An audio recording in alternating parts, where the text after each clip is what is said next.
This is the Bobcat MT100. This is the machine everybody compares their machines to. This machine's been around for quite a while, and this is kind of the industry standard for a mini skid steer or mini track loader. This particular machine is a 2024. This is powered by a Kubota D902, which is a fairly common engine to find in mini skid steers. The Chinese ones, the American ones. This particular machine is made in Statesville, North Carolina. Bobcat is owned by a South Korean company. So this is an American-made machine, but it's owned by a South Korean company. The MT100 used to be made in North Dakota. In 2022, they moved them to North Carolina for production. Their mini skid steer factory in North Carolina produces about 35 machines per shift.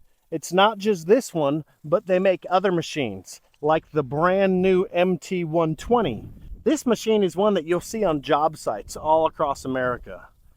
This is probably the most common, if not one of the most common machines that you'll see. Bobcat makes, I think, 24 attachments for this particular mini skid.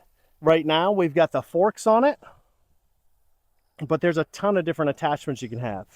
These attachments are specific and proprietary to Bobcat, so you're not going to be able to take these attachments and put them on other machines, like the normal standard type of attachment that go on most machines, like the Toro Dingo and most of the Chinese equipment. So today, we're going to dig into this machine, and I'm going to show you a quick overview of what this looks like. A lot of you guys on my channel might be interested in Chinese machines, and you might not have ever seen one of these, a deep dive in it in person. So today, we're going to go through it together, and you're going to see what this thing really looks like. What a solid American machine looks like. Now these you can find, I've seen them online for about $38,000 is where they start, for just the machine with no attachments. It's not really a homeowner type machine unless you just have a lot of money, but it's really good to know what this is and what a commercial grade machine looks like as compared to one of the homeowner versions. I've borrowed this machine from my buddy's company, The Gate Guy, and he uses this all the time for work, augering holes for fences. He uses a trencher on it so he can trench electrical lines to do powered gates. He uses it for all kinds of stuff. So it's not clean, and I have not washed it. But if you take a look down here, you can see that the drive sprocket up top here is caked in mud. And it's fairly small, but it does a great job moving these tracks.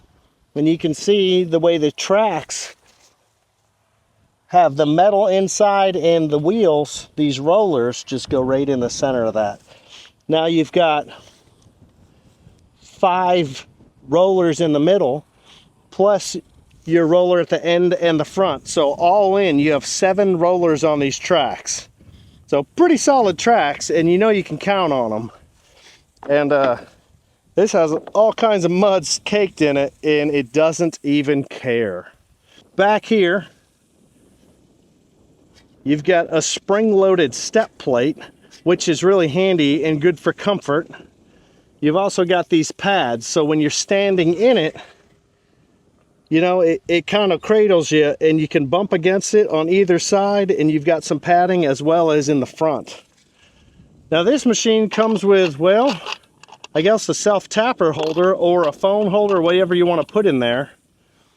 And you also have a cup holder, which is kind of nice. You can throw your water bottle or your Gatorade in there. So there's not a whole lot of features. This is fairly bare bones machine. It doesn't come with any fancy computer controlled anything. This is a manual machine.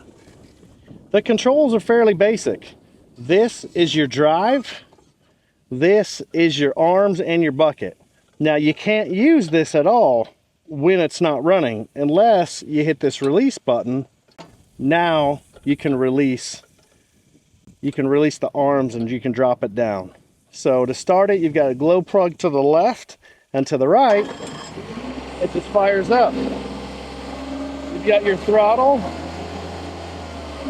And the controls work like any standard ISO control system, what we might call pilot controls.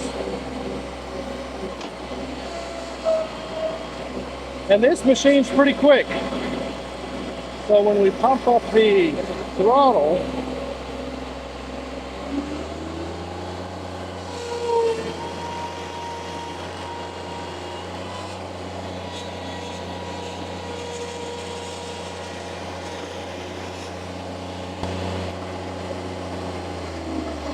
and this is for your auxiliary, which I don't have anything hooked up right now. You've got your temp gauge, your fuel gauge, and your battery, your voltmeter. It does have the warning lights on it.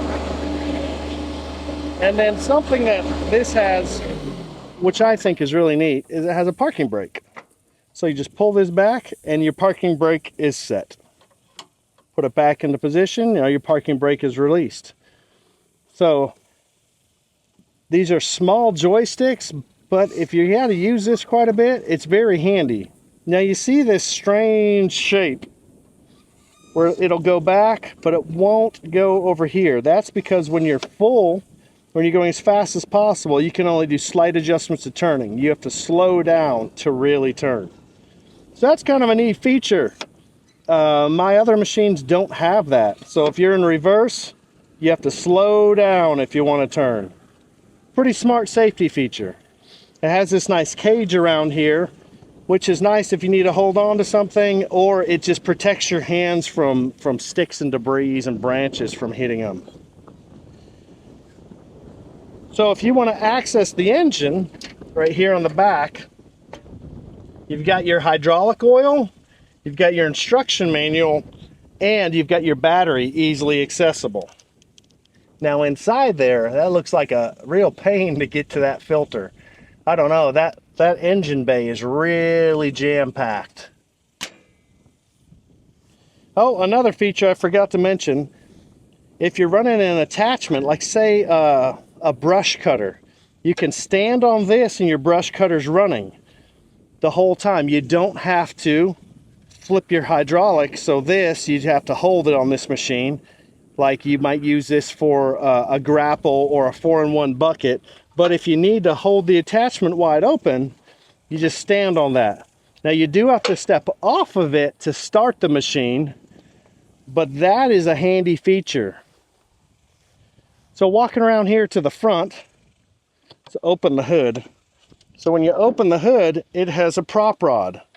You put this prop rod right over here and it locks in. Now you see on the bottom side of the hood, we have a hydraulic oil cooler and an electronic fan. And now that, it breathes through right here, through these vents. So the vents on the side of the hood allow that hydraulic oil cooler to get some fresh air. So you can see back in there, it's a pretty tight squeeze. You've got all your hydraulic stuff here. Everything is accessible, but it's fairly tight. Now on the front, you've got your air filter and you've got your muffler. Now your muffler has a shield over top of it, but the catch about that is what's underneath? Your engine.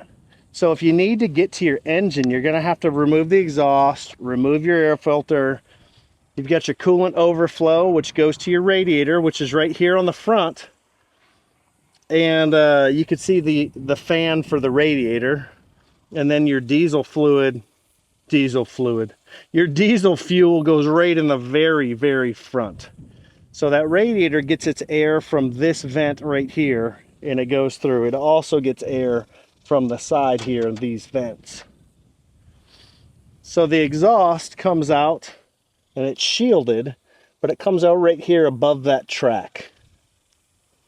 But this engine here is a Kubota D902. It's a 25 horse, 3-cylinder Kubota engine, and it's kind of a standard engine that come on a lot of these mini skid steers. You see your belt is fairly accessible, but man, it's tight in here. Everything about this is fairly tight. So nothing's super easy to get to, but also at the same time, it's not all that hard. So to lower the hood, you just lift the prop rod, you lay it back down in there, and the hood shuts. Now you can see it's a plastic hood. I don't know the longevity of that. I don't know if a metal hood might not be better for longevity. I don't know. It looks a little faded because it sits out in the sun sometimes, and when it's working, it's out in the sun. So I don't know. Let's lift these arms real quick.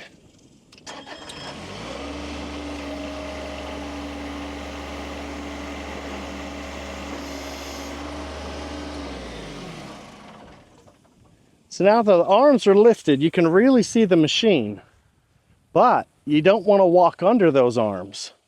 You need to put your safety rod in place. So you pull this pin, and this rod, it comes down, and now the arms are unable to go down. You want to stick your pin in, but you can't because the cylinder's in the way. So you're going to have to take your pin. We'll just stick it up here. And now it's safe to walk underneath it. And it has cute little instructions on how to use the safety rod. So you can see the front of the machine has bumpers. It also has tie down points right here. But yeah, it's fairly basic, but this thing is a beast.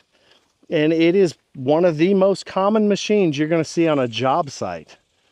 So another neat thing to note is the hydraulic lines. They're hidden inside the arms. And these arms, they seem kind of small, but they're definitely strong steel. And they have reinforcement plates on them where the hydraulic cylinders go. It is nice the hydraulic cylinder is hidden down inside this thick steel. So you're not going to be able to damage it, and all your lines are there. So you can see down inside the hydraulic lines come out of the unit, and then they go up inside the arm, and they come through the arm and they come out right here towards the end, or they're in a protective sleeve. So you don't have to worry about those getting damaged. So now I want to lower the arms, and I can't. So I hit this button, and then I can let the pressure out and release it. So you can see here where these protected lines come out, they have a shield in front also, a metal plate that protects the fittings and the lines from anything that you're going to hit at the front of the machine. Now you do have your auxiliary hydraulics here if you're going to run some sort of attachment. It only has two. It doesn't have a third one. And I think that's a little bit odd.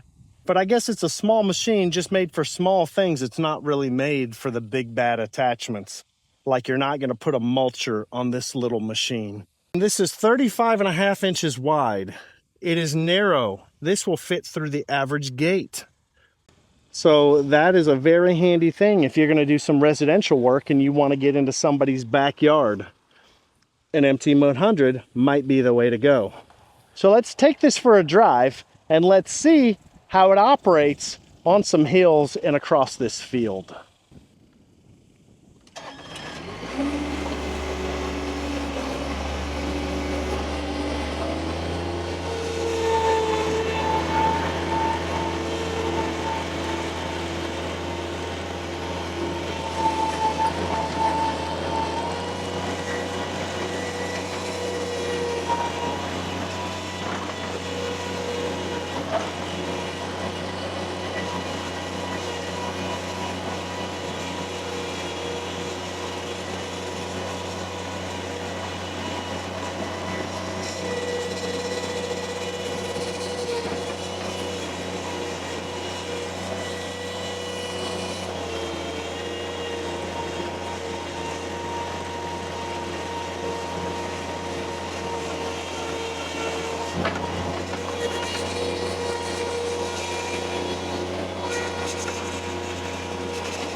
Pretty nice machine. Handled that hill like it was nothing. So there's a quick overview of a Bobcat MT100 and what it looks like, what it's like to operate it, and some of the ins and outs and some of the detail of it.